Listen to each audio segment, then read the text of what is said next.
other recent terrorist strikes on our armed forces and defenseless civilians, we knew that the time had arrived to make yet another compelling statement of our resolve as a nation. Operation Sindoor was conceptualized with a clear military aim to punish the perpetrators and planners of terror and to destroy their terror infrastructure. What I do not state here, of course, is the often stated determination of India and its intolerance to terror. It set into motion a very diligent and microscopic scarring of the terror landscape across the borders and the identification of terror camps and training sites. The locations that emerged were numerous, but as we deliberated more, we realized that some of these terror hubs were now bereft of any presence and had preemptively been vacated, fearing retribution from us. There was also a term of reference and our own binding, self-imposed restriction to target only terrorists and thus prevent collateral damage. There were 9 camps that you are now all familiar with, which were confirmed by our various intelligence agencies to be inhabited. Some of these were in POJK, while there were others that were located in the Punjab province in Pakistan. Nefarious places such as Muridke, the hub center of the Lashkar-e-Taiba, has over the years bred infamous characters such as Ajmal Kasab and the likes of David Headley. What followed was a careful scrutiny of each of these sinister locations, their layout, configuration, even the type of construction in each structure, and the terrain obtained around these. This was with an obvious intent to deduce and identify the exact vector that was required for their neutralization, as also the eyes in the sky that we would send up to ensure that we brought back evidence that we had indeed targeted what we set out to. The precise images of these engagements on that fateful and historical night have already been showcased during the first press statement on the 7th of May that was helmed by our Foreign Secretary. I have no doubt in my mind that we achieved total surprise, and those strikes across those 9 terror hubs left more than 100 terrorists killed, including high-value targets such as Yusuf Azhar, Abdul Malik Rauf, and Mudassir Ahmed that were involved in the hijack of IC-814 and the Pulwama blast. The line of control was also violated soon after by Pakistan, and the erratic and rattled response of our enemy was apparent from the number of civilians, inhabited villages, and religious sites such as Gurudwaras that were unfortunately hit by them, leading to a sad loss of lives. The Indian Air Force played a major part in these strikes by engaging some of these camps, and the Indian Navy provided wherewithal in terms of precision munitions. The Indian Air Force obviously had their assets up in the sky, and I will here request Air Marshal Bharti, the Director General of Air Operations, to detail for you the methodology that the men in blue adopted to successfully manifest this mission. Thank you, Rajiv. A very good evening, ladies and gentlemen. It indeed is a difficult time that we have to come here like this and brief you. We could have done without this, but we had no choice. As the DGMO has detailed, The event was precipitated by the dastardly act at Pahalgaon. The sequence of events have already been detailed. We carefully selected the targets, and out of the 9 selected targets, the target systems that were given to the Indian Air Force were the notorious training camps at Bhavalpur and Muridke, these being further from the international boundary. Through critical target system analysis, we analyzed what was to be done to annihilate these targets and plan to engage these targets with precision air-to-surface guided munitions so as to avoid collateral damage. The modalities of planning process, I will not go through at this instant. However, what I would like to show you is the results that we achieved through our targeted airstrikes. Could I have the second slide, please?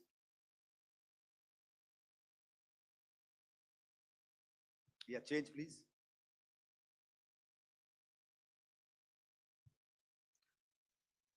Okay. This is what the terror infra at Muridke looks like. If you see, north is as indicated, and to the right is east, where the international boundary lies. Could we have the next slide, please?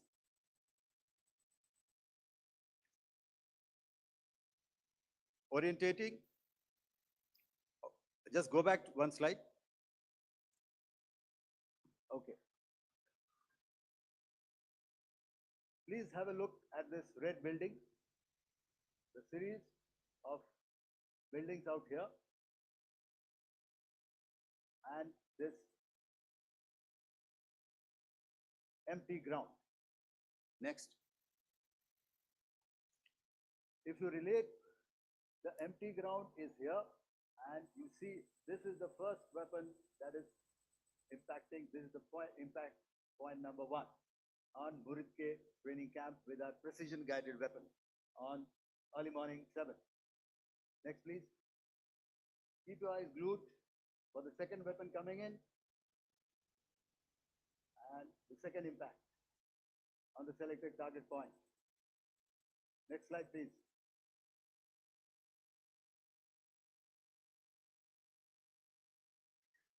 Third weapon, third impact. Continue.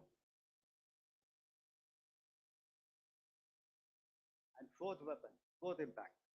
So through these targeted and precision targeting, we addressed the target at Muridke, which was the terrain infrastructure. Can you hear me? All right. Okay, I'll come closer to the mic.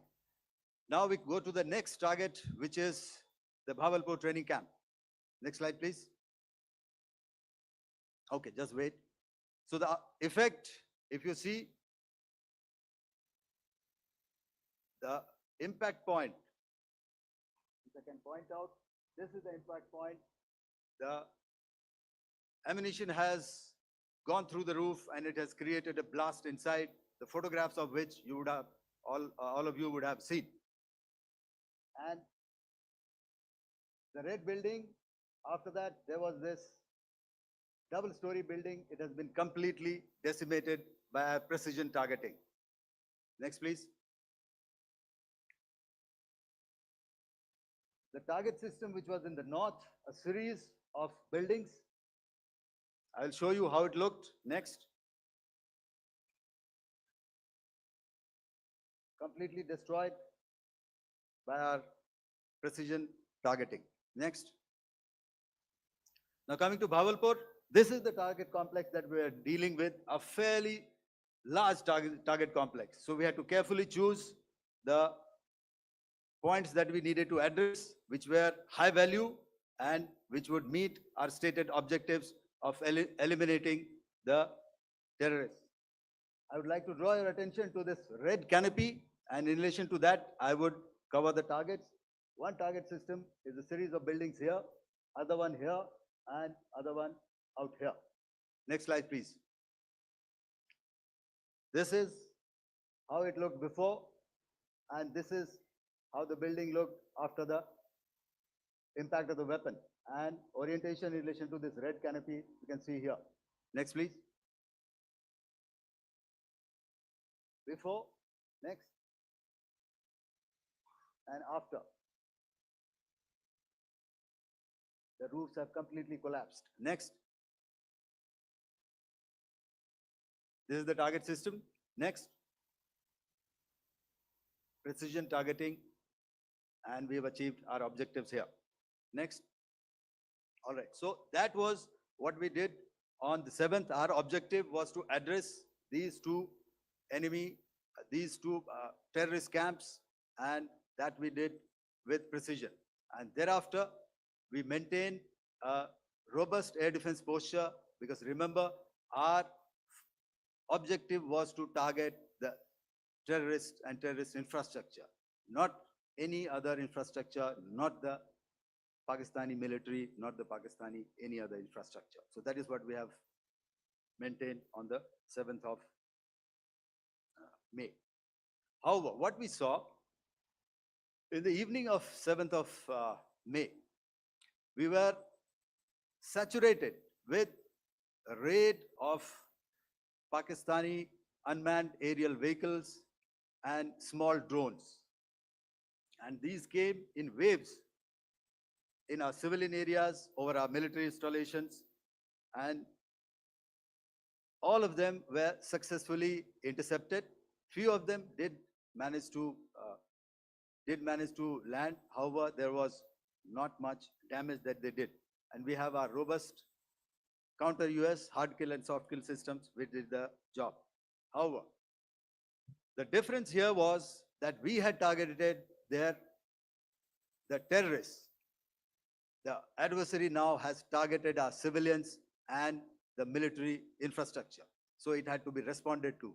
So in a quick and calibrated response, that very night, we struck their radar installations at Lahore and close to Gujranwala, the LYT installation, to indicate to him that we are ready, yet we do not want to escalate. Our fight was with the terrorists and not with the Pakistani military establishment. Thank you.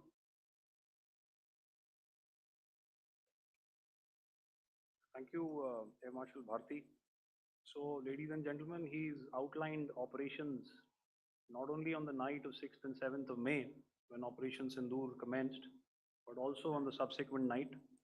Being well aware and familiar with the congenital and impulsive nature of our adversary, and even though we did attempt to reach out and communicate our compulsions to strike at the heart of terror to my counterpart in the immediate wake of Operation Sindoor, the request was brusquely turned down,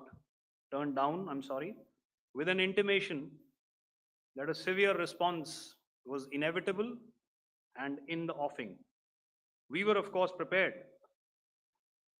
Operations on the 7th and the 8th, Air Marshal Bharti spoken about. On the night of 8th and 9th of May, they flew drones and aircrafts into our airspace all across the borders and made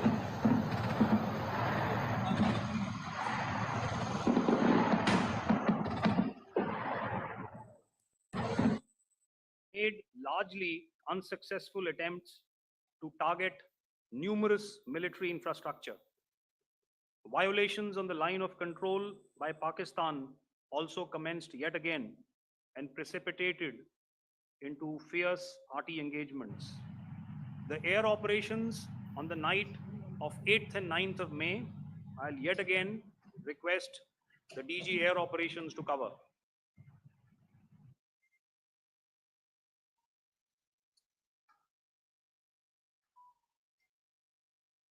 So I just covered what happened on the night of 7th and 8th, what we found that on the night of 8th and 9th, starting as early as 22:30 hours, our cities had a mass raid of drones, unmanned aerial vehicles, UCAVs, starting right from Srinagar, going down right up to Nalia. It was a mass raid in waves, and it was relentless. However, we were prepared, and our air defense preparedness ensured that there is no damage on ground or to any of the intended targets that the enemy might have planned for. The difference between 7th night and 8th night was that on 7th night, he sent in his Yiha class of UAVs. However, these UAVs can go some distance, they are armed. However, on the 8th, less numbers of armed UCAVs were there or UAVs were there, and more numbers of quadcopters, maybe for surveillance or just for harassment of civilians. This continued till midnight. Our air defense preparedness ensured that there was no damage on the ground, either to the military installations or to the civilians. However, the enemy had yet again shown that he wanted to up the ante and he wanted a fight, and we were up to the task. In a measured and calibrated response, we once again targeted his military installations, which included his SAM sites at Malirkant. This also included his surveillance radar sites at Lahore and close to Gujranwala. These were suitably addressed, and thereafter his drone attacks continued even till morning, which we countered, and during the daytime there was some respite. Here I would like to bring out another aspect. What we found was that while the drone attacks were being launched from somewhere close to Lahore, enemy had allowed his civilian aircraft to also continue to fly out of Lahore. Not only his own aircraft, but international passenger aircraft, which is quite insensitive, and we had to exercise extreme caution, even at the cost of some tactical disadvantage, to ensure that there is no damage to any of the civilian aircraft. And this was also brought out in our press briefing during the day. So I will now hand over to my colleague to cover the events of 9th onwards. On land, we also undertook certain measures such as deployment of air defense and electronic warfare assets to establish an integrated grid with the Indian Air Force. And I have seen and heard some of you wax eloquent about the benefits of such an architecture when it comes to negating and combating air intrusions. We also carried out deployment to include movement of our forces in the land, sea, and air domains. The night of the 9th and the 10th of May saw similar intrusions by drones and aircrafts. And this time, there was a concerted effort to target airfields and some very, very important logistic installations, albeit yet again unsuccessful and denied gallantly and efficiently, I must say, by the integrated Indian Air Force and Indian Army Air Defense. We further strengthened our deployment and also initiated some pressure points to send a very clear and unambiguous message to the other side to desist from any misadventures on land. Some of the airfields and dumps saw repeated attacks in waves from the air. All were thwarted. The Pakistan Army has reported to have lost approximately 35 to 40 personnel in artillery and small arms firing on the line of control between the 7th and the 10th of May. What the other side had probably also not reckoned with was the speedy and precise turnaround and hit back by the Indian Air Force. And I will yet again ask Air Marshal Bharti to speak about these significant and game-changing strikes. I will thereafter request Vice Admiral Pramod, my colleague and Director General of Naval Operations, to tell us about some very telling naval maneuvers in the Arabian Sea that exerted pressure on the night of 9th and 10th of May. Over to you, sir. Commencing about 2000 hours, that is 8 p.m. local time, on 8th of May, several Pakistani unmanned aerial systems, drones, combat vehicles attacked multiple IF bases. These included Jammu, Udhampur, Pathankot, Amritsar, Bhatinda, Nal, Dalhousie, Thois, Jaisalmer, Uttarlai, Falodi, Nalia. These were almost simultaneous and they came in waves. All our AD guns and other systems were waiting for them. All these waves were neutralized by our trained crew using the air defense systems that they have. And also, some of them were utilized using our legacy systems like Pechoras and IF Summer, which we have recently acquired. And some were neutralized by the Garud snipers. There was no damage on ground from these incursions and these mass raids, if I could call them, from the Pakistani side. However, following these relentless attacks on our air bases, on our forward positions, and on our civilian targets, this was time to convey some message to our adversaries. And therefore, a decision was taken to strike where it would hurt. And towards that in a swift, coordinated, calibrated attack, we struck his air bases, command centers, military infrastructure, air defense systems across the entire Western Front. The bases we struck include Chaklala, Rafiki, and mind you, Chaklala is Islamabad. Rahim Yar Khan, Sakar, sending a clear message that aggression will not be tolerated. This was followed by strikes at Sargoda, Bholari, Jacobabad. We also struck the C2 centers at Murid, the UAE complex at Murid, Rafiki, radar at Chunia, which I will show you, Rahim Yar Khan airfield, and the unmanned combat aerial vehicle hangar at Sakar. I would like to reiterate here that we have the capability to target every system at these bases and more. However, it was only a measured response to instill good wisdom to our adversary to refrain from further escalation.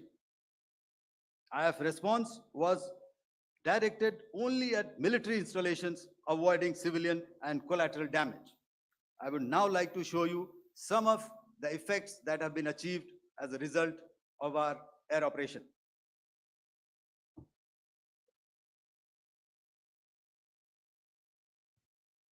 Here is the Pasroor air defense system, if you could see. Zoomed up view, this is the radar mounted on a high tower. And after the strike,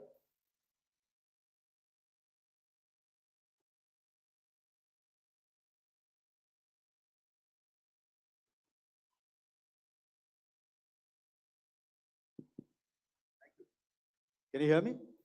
Yeah, thank you. And after the strike, This is what has happened. This radar has been taken out, completely burnt. Next slide, please. The Chunia air defense radar, which was taken out on 7th and 8th. This is the radar site.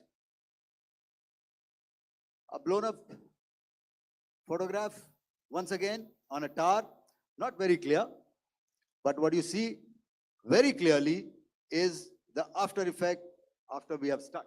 The radar head has been completely decapitated. Next slide, please.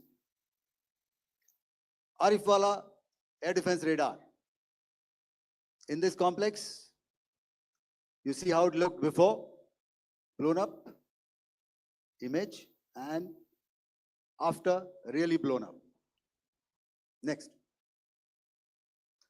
Now coming to Sargodha airfield. Remember, this is one of their important airfields wherein they have a lot of assets, F-16s, other assets which they keep getting, training institutes. And we have stuck this airfield.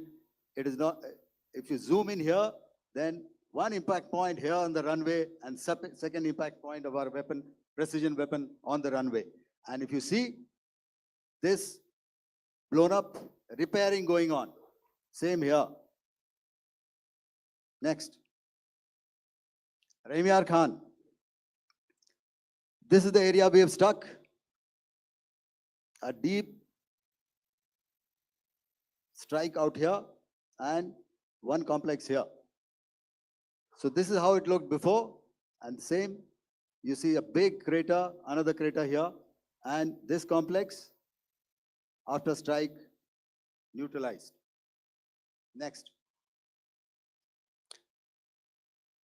Chaklala airfield, Noor Khan, once again a major air base, a lot of their logistic assets out here. This was the chosen complex that we intended to strike and convey a message. Next slide, please.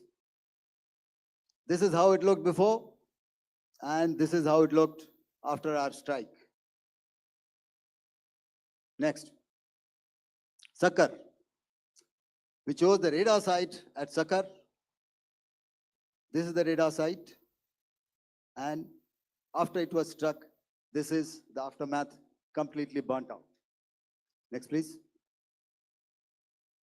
Aircraft shelter. This is how it looked before the strike, and this is how it looked after the strike. The roof of the buildings completely caved in and burnt. Next. Bolari airfield, aircraft hangar. This is how it looked before, and this is how it looked after the precision strike. Next. Jacobabad, aircraft hangar, and this is how it looked after. Next. So what I'm trying to convey here, ladies and gentlemen, is to start with, our fight was neither with the Pakistani military nor with anybody else who's there on the other side. Our fight was with the terrorists. We neutralized the terrorists that we selected to be neutralized, and thereafter, we only maintained the air defense posture. However, we were relentlessly pounded by waves after waves, night after night, by his UCAVs, by his drones, and by his other unmanned aerial systems. And that left us with no choice but to retaliate, and yet our retaliation was calibrated, it was graduated, and it was proportionate. Thank you.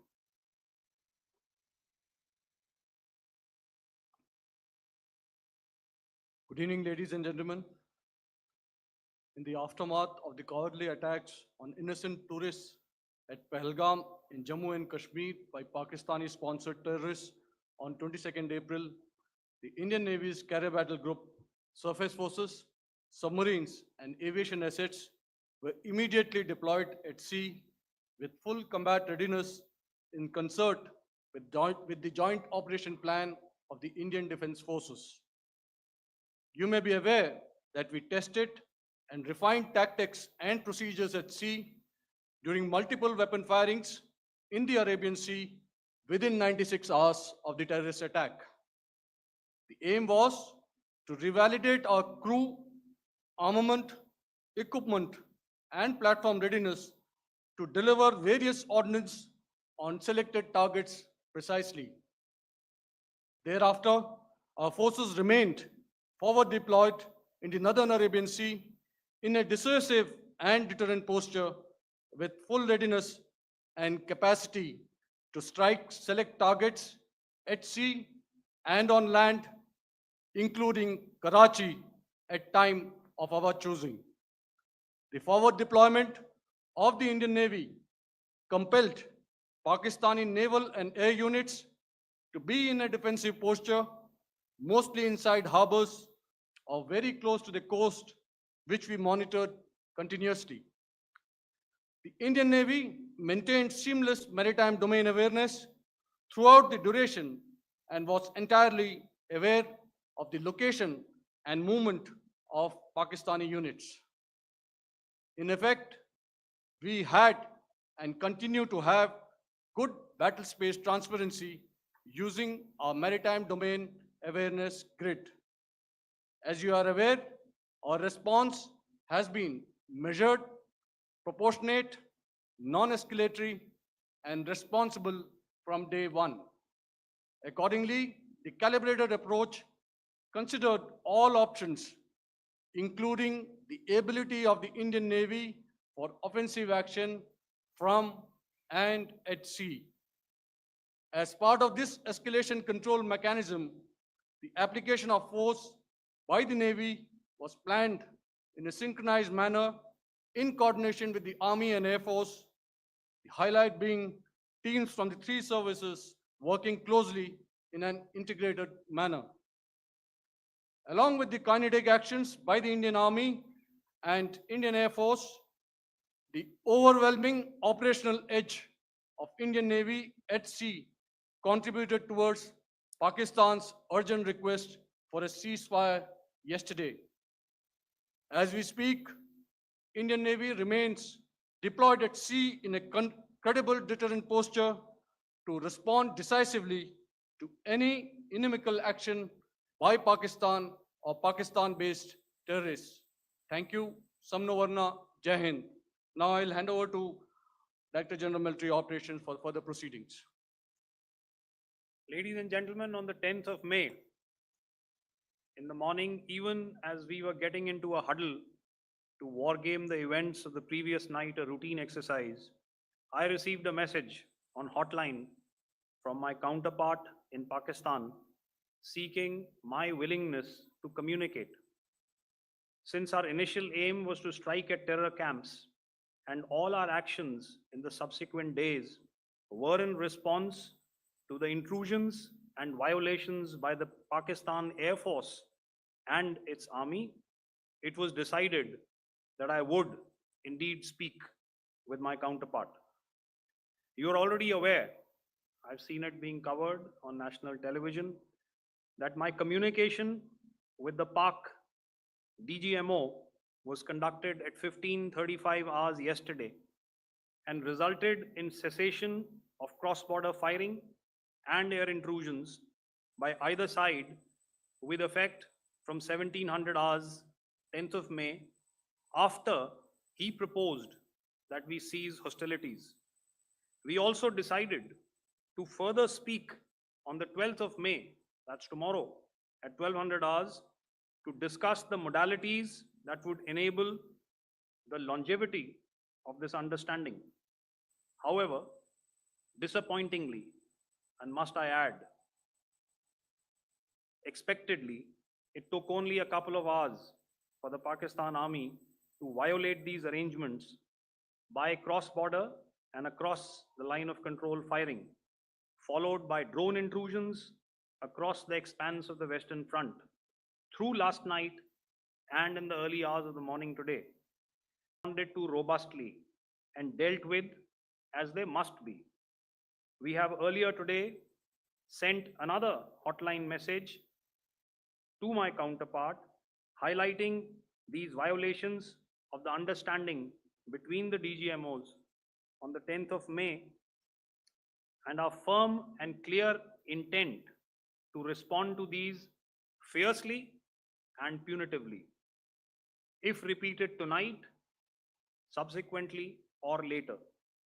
In this regard, I must inform all of you that the Chief of Army Staff has earlier today conducted a security review and has granted full authority to our Army commanders for counter actions in the kinetic domain in case of any violation by Pakistan. In the end, I pay my solemn homage to my 5 fallen colleagues and brothers from the armed forces and civilians who have tragically lost their lives in Operation Sindoor. Our hearts go out to the bereaved families, and we express our solidarity to them in this lifetime and beyond, at this grave juncture in their lives. Their sacrifices shall always be remembered and spoken of in glowing terms by a grateful nation. We have thus far, ladies and gentlemen, exercised, and my colleague Pramod highlighted this, immense restraint, and our actions have been focused, measured, and non-escalatory. However, any threat to the sovereignty, territorial integrity, and safety of our citizens will be met with decisive force. Jai Hind. Okay, ladies and gentlemen, we are now open for questions. All right, now since I would not know all of you, I would expect you to please raise the placard or your hand, and once I indicate, I expect you to please give out your name and the media group that you belong to. Keep your questions short so that we can take as many questions as possible. Also, ladies and gentlemen, kindly bear in mind that confidential aspects may not be answered by the 3 DGMOs. Right. I've got a lot of hands there. Let me start from the left. Left foot always in front when we start marching. So here we have to the left, okay. Yeah, 238.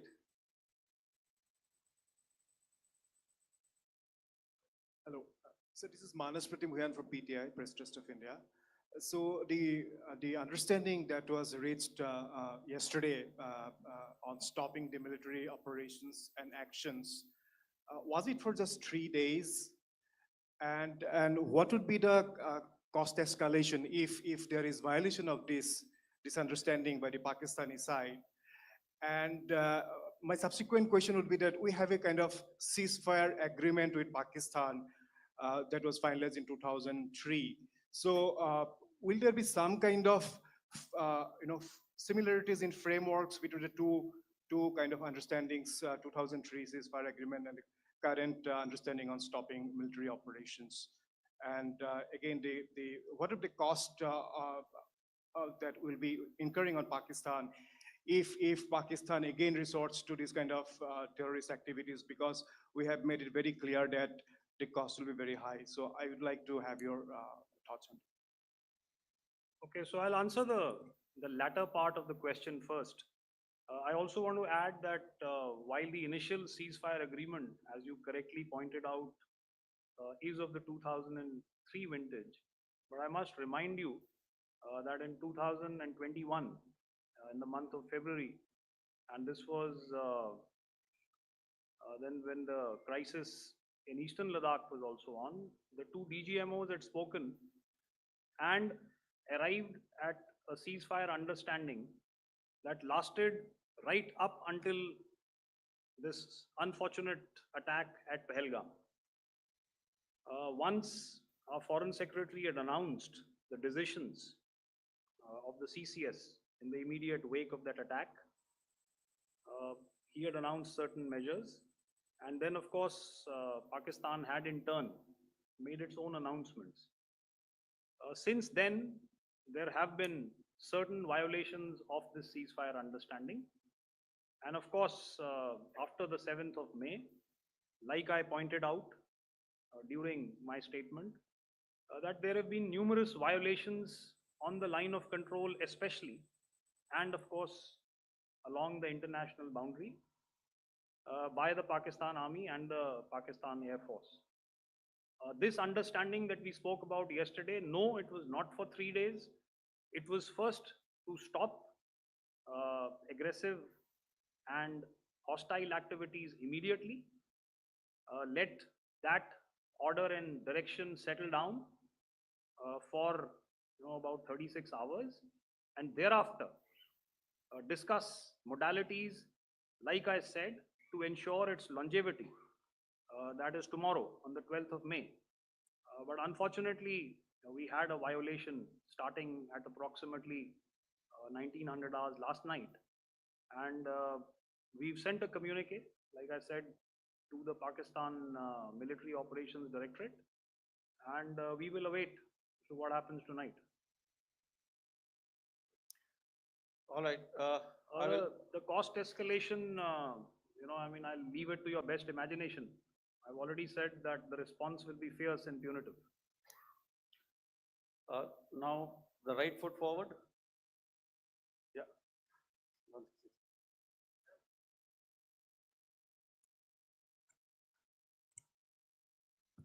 Sir, I'm Ajit Dubey from ANI, sir. Sir, my question is that you talked about the loss of lives to the Pakistan army, that was around 35 to 40 kills secured by the Indian army. Sir, can you tell us what would be the total loss of life to the Pakistan army in both army and air force attacks, sir? And how good was the performance of the BrahMos, Scalp, and the S-400 during the operations? And sir, since we have, sir, just one No line, sir. multiple questions. Sir, All right. and since, sir, we have achieved such a spectacular, we have made good achievements in this entire operation, can we say that we have emerged victorious, or we have a big upper hand over the Pakistanis in this entire conflict? Thank you very much, sir. So I'll answer the question about the loss of lives on the other side. Of course, there are various means to ascertain that number. There is information from various agencies that come in. There are, of course, on the line of control, other ways to find out as to what has been the effect of what you are doing there in ceasefire violations. So therefore, I mentioned 35 to 40 on the line of control. And please remember that once Operation Sindoor was launched, the responses of the Pakistan Army were also on Indian Army or the Indian Armed Forces infrastructure. Let me put it that way. So that's why I did not cover casualties of the Pakistan Army, at least in the initial phases of battle, because those were not our targets. Our targets were terror-oriented. And of course, later, once they launched air intrusions and air operations on our infrastructure, we've used heavier weapons, and of course, there would have been casualties, but those are still being assessed. The effects of the weapons that you mentioned, I will request Air Marshal Bharti to apprise all of you about those. Good evening, Mr. Ajit. How are you? Ajit, okay, the meeting sometime. I never mentioned about any of the weapons that we use. Check. Okay. What I was saying, that I never mentioned of any of the weapons, the caliber that we used. All right, so we leave it at that. Those are matters of operational details which I would not like to go into. But suffice to say that whatever methods and whatever means we have chosen, it had the desired effects on the enemy targets. How many casualties? How many injuries? Well, to start with, our aim was not to inflict casualties, but in case there have been, it is for them to count. Our job is to hit the target, not to count the body bags. And the last part of your question, I wonder if you read out the tweet on ADGPI at midnight once we'd done what we had to in Operation Sindoor. And that's credit to my friend here on the left. Justice has been served, Ajit. That is all that I will say. Ajit, no, I'll request you to, refrain putting words into his mouth. All right. Yeah, I'll come back to the left. 147. Sorry, 47. No, 47. Did I see it here or? Yeah. Good I evening, saw it there. gentlemen. Sorry, 147, I saw it there. Sorry. Yeah, since I've already said 147, start please. Hi, sir. Good evening. This is Shivam Patel from Reuters News Agency. Thank you for giving me the opportunity. My question, sir, is how many military targets did Indian Armed Forces strike in Pakistan in response to the attacks from Pakistan? How were these targets selected? And how many troop casualties have been there in total on both sides, if you give details? Thank you. I'm sorry, where are you? I haven't Yeah, spotted his. his to the Yeah, right. okay. Can you just repeat that for me, please? Sure, sir. So my name is Shivam Patel. I'm from Reuters News Agency. My question is, how many military targets in total did the Indian Armed Forces strike in Pakistan in response to the attack from Pakistan? How were these targets selected? And how many troop casualties have been there on both sides, if you can? So you're speaking of the targets that I mentioned in the wake of the attack at Pahalgam, right?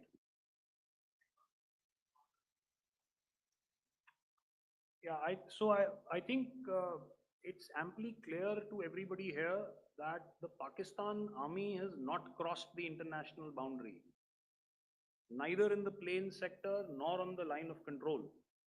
So the intrusions have been in the air. There have been certain attempts on the line of control when ceasefire violations have been on to try and infiltrate and carry out and perpetrate activities that we are all very well familiar with. Whether these are by terrorists or by the Pakistan army or its special forces and commandos is difficult to say, but each of these have been effectively thwarted. So therefore, as far as engagements of military targets on the other side is concerned, I thought Air Marshal Bharti covered those very well and in detail, and he also mentioned as to how they went about targeting those. I think those images were very clear and very, very graphic in telling us as to what we needed to hit.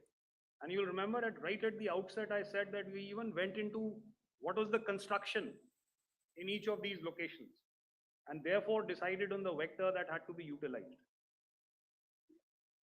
Please. Okay, if I could add to what the DGMO has said, I have already detailed the targets. Now, whether it is X numbers or Y numbers that is immaterial. And what damage have we inflicted? You have seen. What are the casualties on the other side? As I said, that is for them to count. As far as we are concerned, from the air defense side, if they had a choice, they would have definitely come in. They're fighters, there are more numbers of UCAVs. It is not that they did not intend to come in. It is only that our robust AD posture prevented them from coming in. So that must be known, and that must be realized by all the audience here. Yeah, I'll come to the left now, 24.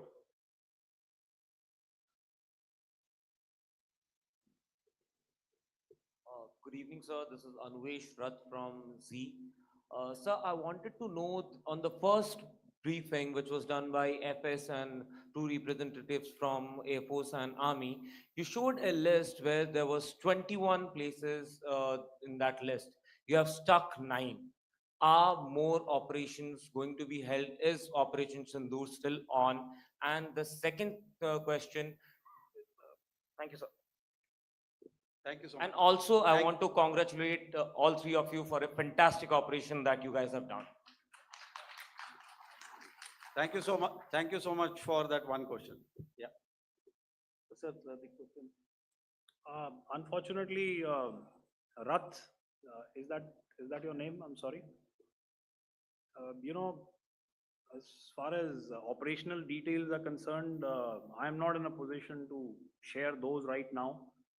But I think I'll take a cue from Pramod. You know, he said towards the end that the Indian Navy is still in a posture that is deterrent.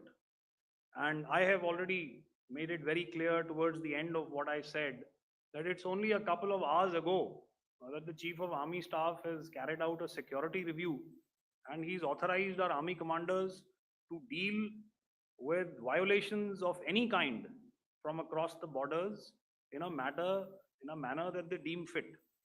So again, to reiterate, the response will be fierce and it will be punitive.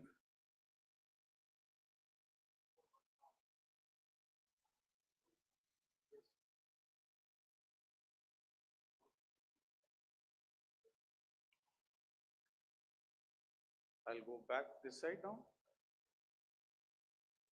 Yeah, 255. She said middle wale kya karenge? So 255. Oh, sorry.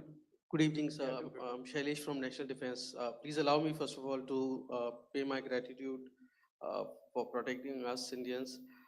Thank you very much. Sir, since the enemy has been talking about taking down our aerial platforms, it would be deemed fit in case we can reveal that we have taken down their fighter jets. What could be the number? Though you said that they may be not good to reveal the platforms, but since this has come from various quarters in Pakistan, so I believe that we need to answer in case if you can, sir, if you may allow. The question is for me? Yes, sir. Okay, and if I get it right, you want to know how many of their planes we have downed? Yes, sir. Yes, sir. All right. See, as I said, their planes were prevented from coming inside our border. All right. So we do not have the wreckage with us, but definitely we have downed a few planes. Numbers, we would not like to hazard a guess out here. Okay. I have the numbers, okay, and we are getting into the technical details of it to establish it. So I would not like to put a figure at this time, but definitely there are losses from their side which we have inflicted. Were they Please don't ask. were they fourth generation plus, sir? No, See, sir, you're putting words into my mouth. Why do you Sir, say fourth generation? Let us make it high tech. Thank you so much, sir. all Thank right. Yeah, 163.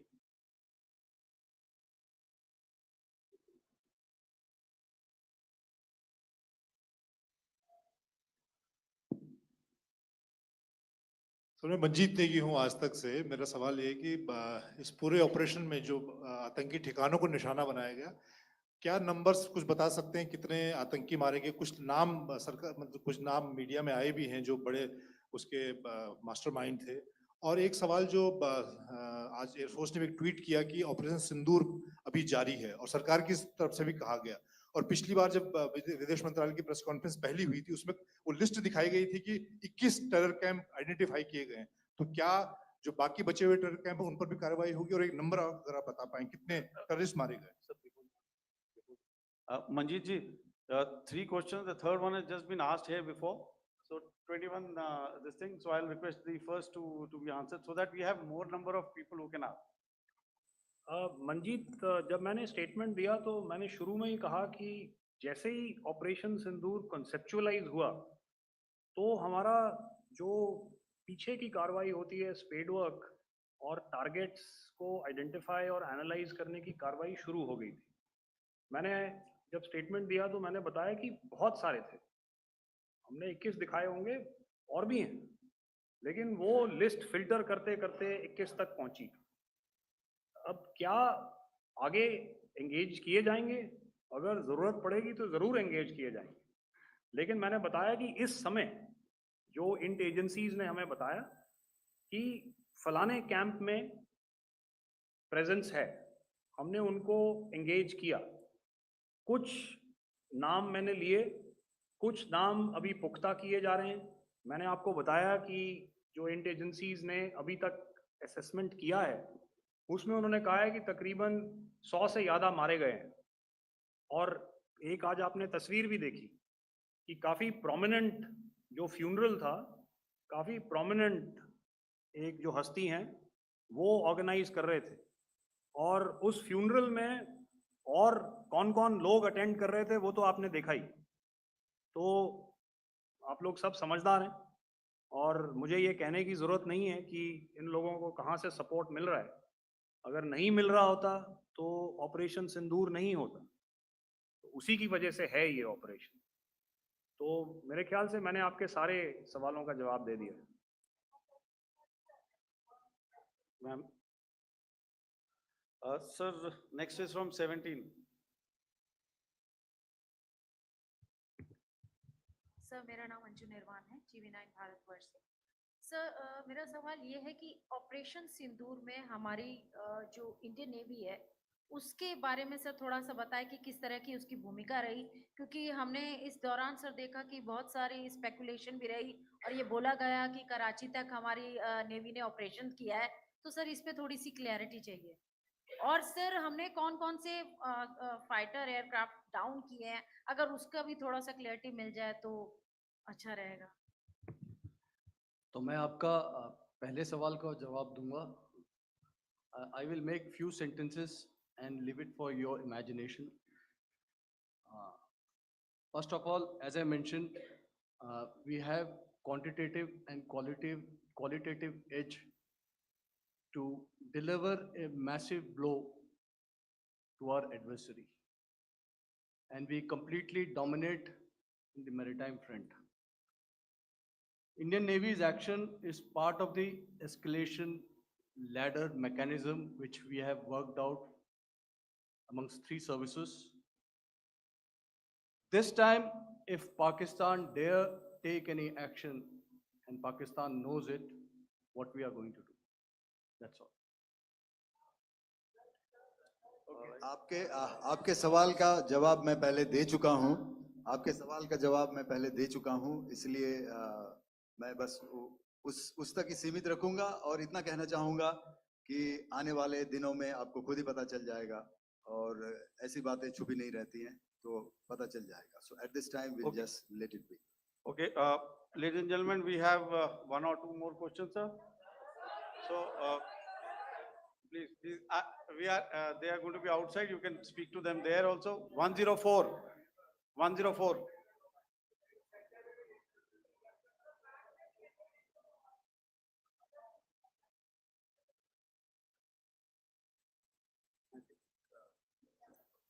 Yeah, ask, sir. Sir, Dinakar with the Hindu newspaper. Are you surprised that you got this question? No, sir. Just look. Sir, can you give a number of assets we lost? Because there's been a lot of speculation going on. International media writing a lot of things about our platforms, including Rafales. I mean, Pakistan claiming that Rafale has been downed, etc. Can you put that question to rest and clarify on that? I guess that question is for me. All right, I'm happy that you've asked this question. You know, we are in a combat scenario, and losses are a part of combat. The question that you must ask us, okay, and indeed that we must ask ourselves, you inclusive, is have we achieved our objectives? Have we achieved our objective of decimating that terrorist camp?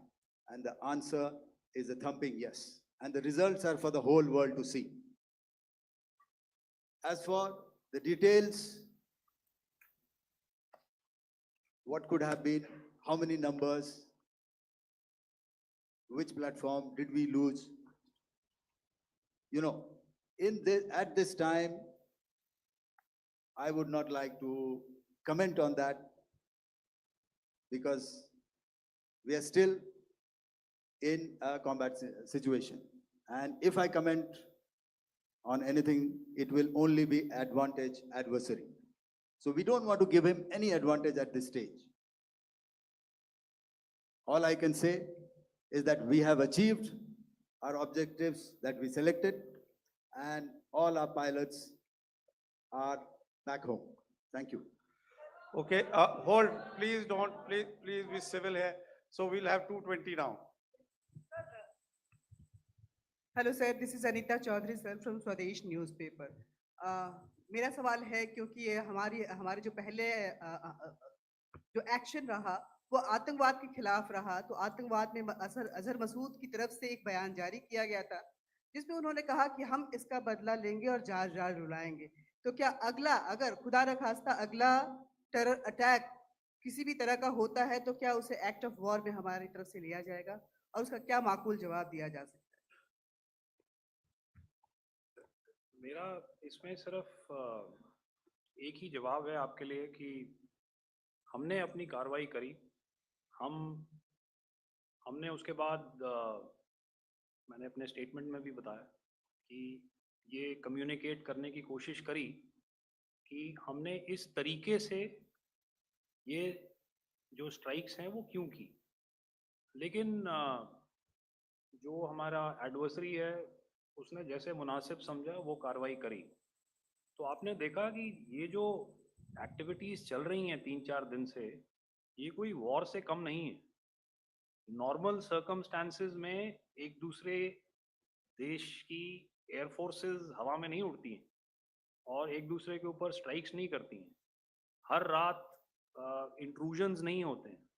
Line of control पर cease fire violations, आपके एक साथी ने सवाल पूछा था शुरू में, एक सीज फायर अंडरस्टैंडिंग था, वो भी जा चुका है। उस सीज फायर अंडरस्टैंडिंग के जाते जो फायरिंग हो रही है लाइन ऑफ कंट्रोल में, उसमें घुसपैठ की कोशिश हो रही है। आमतौर पर ये घुसपैठ लाइन ऑफ कंट्रोल में टेररिस्ट करते हैं, लेकिन हमें इंफॉर्मेशन है कि हो सकता है ये पाकिस्तान आर्मी की टोलियां भी हों जो हमारे पोस्ट के ऊपर खामी पहुंचाने की कोशिश कर रही हैं। तो ये सारी एक्टिविटीज तो वॉर में शामिल हैं। तो ये कहना मुश्किल है कि आगे क्या होगा, वो स्पेक्यूलेटिव जोन में आ जाता है और मैं स्पेक्यूलेट नहीं करना चाहता। हर एक सिचुएशन अलग होती है और उससे एक तरीके से डील किया जाता है। मैं एक सवाल इसका मैं जवाब देना चाहता हूँ, 1 मिनट। सो जो मिलिट्री होता है, our main job is to prevent war and maintain peace and stability. So it is not that our response is a graded response. That means अगर किसी ने किया तो उसको graded उसमें किया, जैसे terrorist action हुआ तो what we did is a terrorist action and then we destroyed all the terrorist camps. उसके बाद आपने देखा कि उनने थोड़ा सा कोशिश किया तो हमारे एयरफोर्स और आर्मी ने क्या किया, तो मिलिट्री टारगेट्स हैं उनको उनके ऊपर थोड़ा। So our aim is to maintain peace and tell our adversary that you do this and the response will be bloody. Okay, now as per the, please, we'll have 166 and 25, and after that, no more, please. Sir, this side. Ladies and gentlemen, please Sir. maintain, Sir, I this side, request you to sir. please be quiet. Jal Ghai, No, this side, sir. we have only two Sir, questions left, 166. Yeah, please start. So I'm Rahul Singh from Hindustan Times, sir. So you were totally on top of the game in the kind of losses you've inflicted on the enemy. I mean, we saw the slides and everything. So it kind of comes across that you were batting it 99 and you decided to declare your innings. What are your thoughts on that, sir? And do you think, are you weighing the option of the Pakistan army using this time, buying this time of the so-called ceasefire, or the understanding? And you talked about how they could not be trusted. So buying time to kind of build up their war reserves, getting stuff from their friends like Turkey or China, are we considering that possibility, sir? Look, see, the call came from the Pakistani side to speak about cessation of hostilities. What pauses mean during such conflicts is known to everybody. You know, I don't want to go into the pros and cons of how preparation for war is made. You know, that is a process in itself. But I think my senior colleague here, the DG Air Operations, spoke, or he alluded at least, to what this operation was precisely and specifically meant for. And I think that's something that we achieved, right at the outset. Had we had the option not to go further, we probably wouldn't have. But we've been compelled to be in this situation. And as you've seen, the armed forces of India, and you've got the three Director Generals sitting here, we are always prepared to face any eventuality. And like I said, that's for the sovereignty, the territorial integrity, and the safety of our citizens. So whatever has to be done will be done. I'm not so concerned about what Pakistan will do in this time. I'm only concerned about what we will do. We have a roadmap and a plan, and we will follow it diligently, and we will follow it to the T. That's the contention that I want to make here today. Ma'am, please. Okay, the last question, and ma'am, 25, she has been she's been asking since Sir. the first part. Sir, I'm Nandita. Sir, She's not asking a question. Sir, I'm Nandita Dagar, DAGAR from DD News and DD India.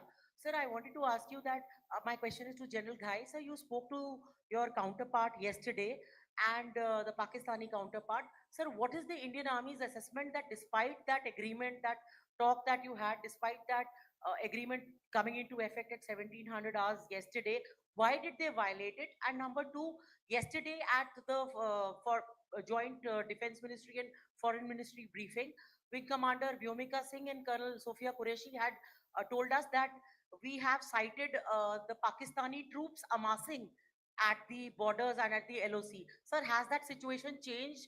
Have they withdrawn?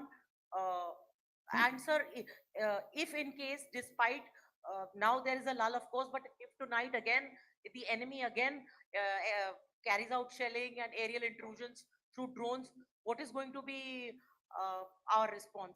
Thank you. So without outlining the specifics of that response, I've already made it clear that there will be a response, and it will be fierce and it will be punitive. Why the Pakistan Army chose the option of violating the understanding that was arrived at earlier yesterday, I think that's a question that we best answered by the Pakistan DGMO. I wouldn't be able to, give you that. But, in situations such as these, and if you go back into any conflict, sometimes these understandings take time, to fructify and manifest on ground. But without, getting into the reasons, it is our mandate to be prepared at all times, and that we were. It's not as if because there was an understanding we weren't prepared. I must tell you that the armed forces were on a very, very high alert, and they continue to be in that state even as we speak. All right. Ladies and gentlemen, please, ma'am, please. Okay, thank you so much for coming today. Those who have missed asking a question, those who have missed, see, I knew I'll grab this attention from you like this.